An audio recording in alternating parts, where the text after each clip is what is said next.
loss of your spouse through an illness, if you've been through a job layover, if you've been through a natural disaster like the hurricanes that were so devastating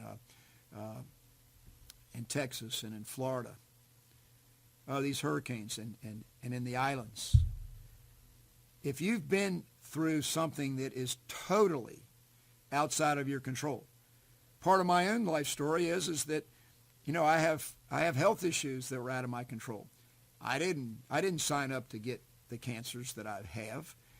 I didn't sign up for financial circumstances that came my way because of changes in my life because of my illness. The economy affects us. One of my struggles is that I fight with financial bondage because I got into real estate at exactly the wrong time, right before 2008, October of 2008's recession. So many of us are put into a position where we need to change where we're at in our life. I call it starting over, moving forward. It's all part of the same conversation. And I want to talk about today things that each of us can do so that we do not lose hope, so that we can encourage others to take that first step forward and do what's in their own best interest. And so I'm going to go deeper in just a moment, but let me just throw something at you that I think is critical. If you don't have time to listen to the show today and you don't have time to come back to it because your life's busy, I understand that. So let me just tell you 2 or 3 things that will encourage you to not give up and to keep moving your life forward. One is, just remember this. When you know the Lord, nothing is impossible with God, and no matter how bad you think your circumstances are, when you give it up to the Lord, when you trust in the Lord, your life can go where the Lord will take it. And so that's a theme that I'm going to come back into in a minute. I just threw that out there in case you're getting ready to get off, not listen right now. But here's the number one thing. When my wife Donna and I talked about this show today and what it is that I want to try to communicate to help people, Tony Rubleski, I started off with Donna. I said, well, Donna, when I was talking to Tony 2 nights ago, he asked me this question. He loved the Right Thinking Foundation National Online Support Network to help people when they first get out, to help find them local advocates that will be there for them so that they know that somebody cares. But Tony said to me, let me help you with this, Steve. This is good. I'm going to help you have this become a success. And he's a very, very smart, powerful person that has the wherewithal to get behind this and help make it happen. And Gary Burleson, he's there. I'm going to send people in Tennessee. When I meet an inmate that comes to me that's from Tennessee, I'm going to hook him up with Gary because he's got the best program that he's affiliated with that I've seen anywhere. And so I want to network with other people to leverage ourselves so that we can all be there trying to help others because we can't do it alone. That's one of the points I want to give you.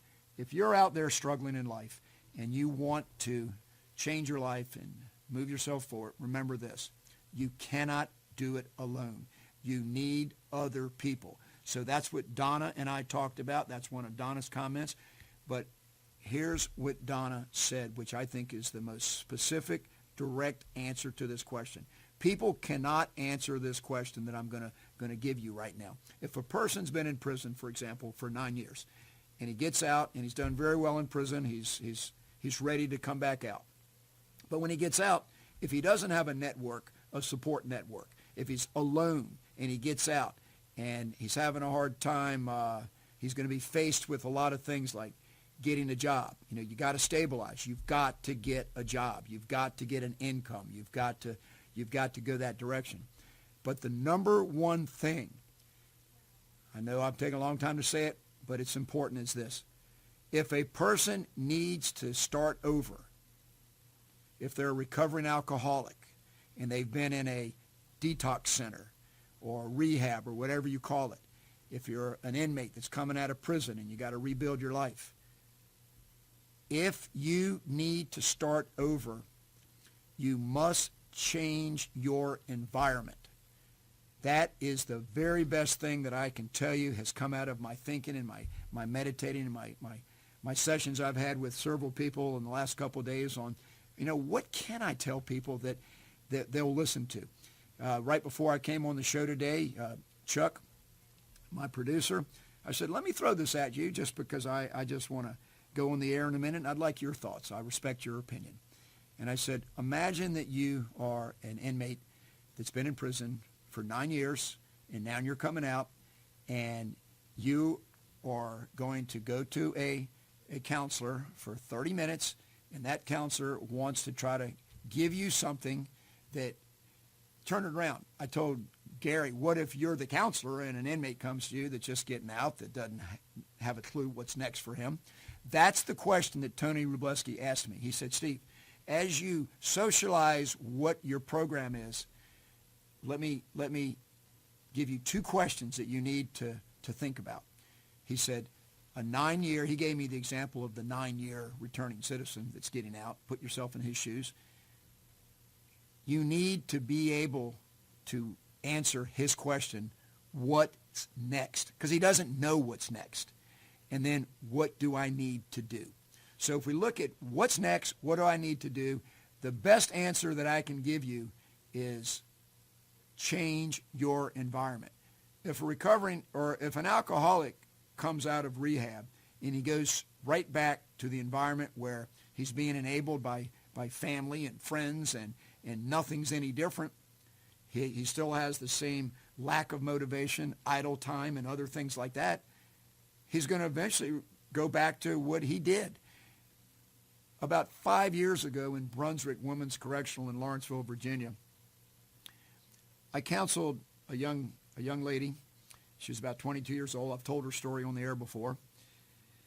And it was a one-on-one private session, and she said that she needed help. She said she was scared to death. She was going back to a small community in a rural western part of Virginia, and there's only like 22,000 people in her community. She had been in prison for 2 years. She had a 5-year-old daughter. She was going to go live with her parents. Her boyfriend, the father of her child, was no longer in her life. He had gone to prison also. There were drug charges that they both were involved in.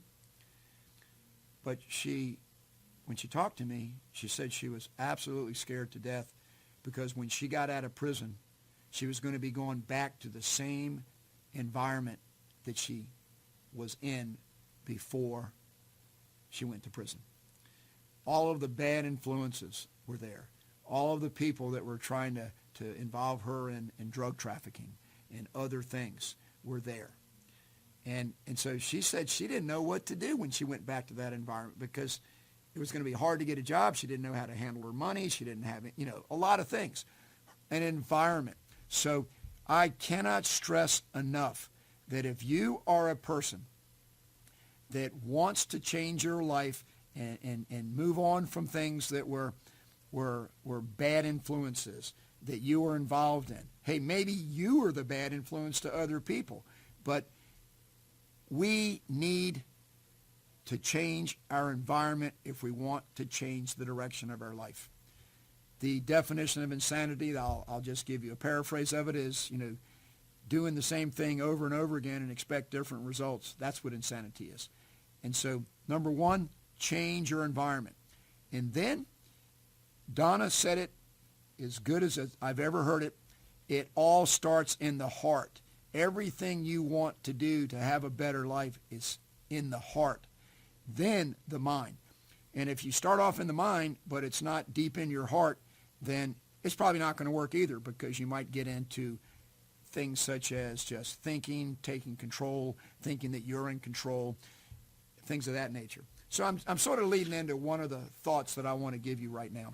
And that is that I always research Scripture to try to put a tone on the show because ultimately that's where I want people to go.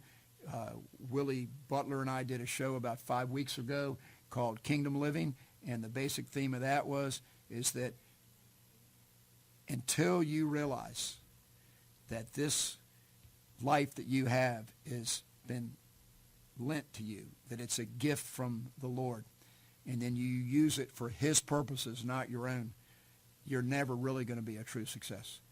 But I want to say something to you. Here's another question that I deal with. I know a lot of people that they're not Christians. They're good people, wonderful people, and they live a good, stable life. They take care of their kids. They do good things in the community. So I want to get this clear. Hey, I am not telling you that I'm any better, that I'm not any better than anyone because I'm a Christian and I give my life to the Lord. No. I know something that maybe they don't know, but I love them just as much as anybody else. And so what I'm saying, and I told Donna that this morning right before I left to come on the air here. You know, people that are looking for stability, that are looking to do good, that don't call themselves Christians or whatever their faith is where they give it to God. There's a lot of really, really good people out there, and I'm not here to segregate and say that, well, they're not going to make it. What I'm trying to say is this. There needs to be some stable foundation, some pillars placed in everybody's life. And just to start off with what some of those basic pillars are, in case this is a jump point for you and you can't listen anymore, number one is it's best to be somewhat independent and self-sufficient and be able to take care of your own responsibilities. It's best if you're an adult to be able to have an income so that you can provide for yourself with the necessities of life, food, shelter, and clothing. That's a good starting point. If you don't want to take responsibility for yourself and you're not working, then more than likely you're going to be bouncing around and you may have some anger and irritation when other people don't do enough for you. I've got an individual in my life that I've been there for 6 years now, and I accept so much about this individual. It's a very, very difficult life that this friend of mine has, and a couple of days ago I was there to help him.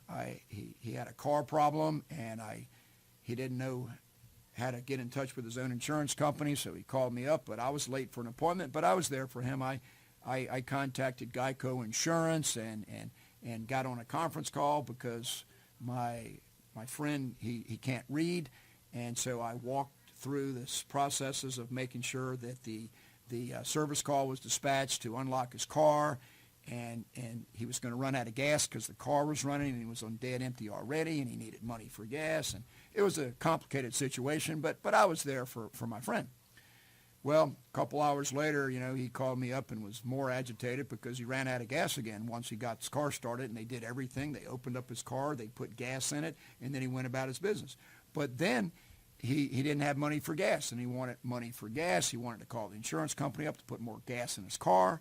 One thing led to another, but it was a lot of panic kind of stuff he was going through. I didn't need him to thank me for what I had done for him. That wasn't the point. But the point was that he called me up and he started accusing the bank of stealing money from his bank account. That's why I didn't have any money, et cetera, et cetera. It was a very unstable situation. But when I told him that I needed to get off the phone in order to take the call that I had an appointment with coming up, the language that he used on me was so abusive, and then he hung up. And I called him back, and I said, were you speaking to me that language? And he said, yeah, I know what you're doing. You're just trying to put me off, And I said, no, that's not true at all. And I said, don't call me. Take a break here for a while, okay? There's a lot of people out there that are not taking responsibility, that are blaming other people. And, I don't know what to say other than I've got a process that I've kind of been teaching. When you're trying to help other people, how do you really get people to listen to you and start to make the positive changes, to make those steps forward that they need to do to make their life better? Well, number one is I've learned this, and I've shared it on other shows. They got to know that you love them. They got to know that you're there for them, not for yourself. And then after you get that established, there needs to be a trust in the relationship. Then, after they get the trust, there has to be some respect, that they respect you enough to maybe listen to you. Then they make the decision to listen to you because there's something that you might be able to help them with. And then at that point, the next thing is that they have to have a desire to change. This is the critical part. You can let them know you love them. They can know it's sincere. They can trust you. They know that you're harmless, that you're not going to be there to do anything bad to them. then they start to respect you because they look at your resume and they look at your experience and you've helped